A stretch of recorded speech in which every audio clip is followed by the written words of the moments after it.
Les maladies rares, c'est une constellation de maladies qui chacune est rare, mais ensemble représentent plusieurs millions de personnes.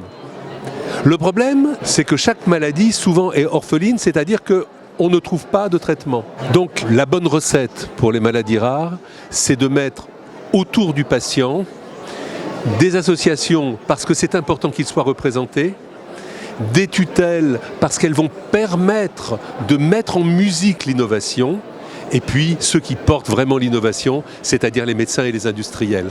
Mais toute cette petite musique est extrêmement fragile et on a besoin de chacun des acteurs pour faire un joli concert. Blueprint Medicine, qui est une société qui a été acquise par Sanofi, innove pour les patients en développant des molécules qui sont ciblées. Globalement, on est sur une population totale de moins de 1000 patients en France qui sont destinés à être potentiellement traités par notre médicament.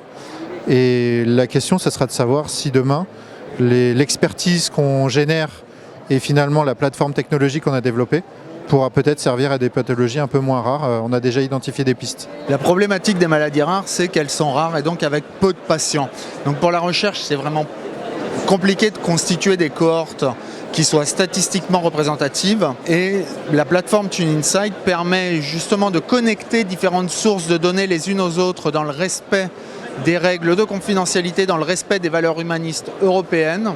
Les données ne sont jamais déplacées, ne sont jamais divulguées et la plateforme en elle-même permet de collaborer entre différentes juridictions, ce qui permet in fine d'atteindre des cohortes qui soient représentatives d'un point de vue statistique.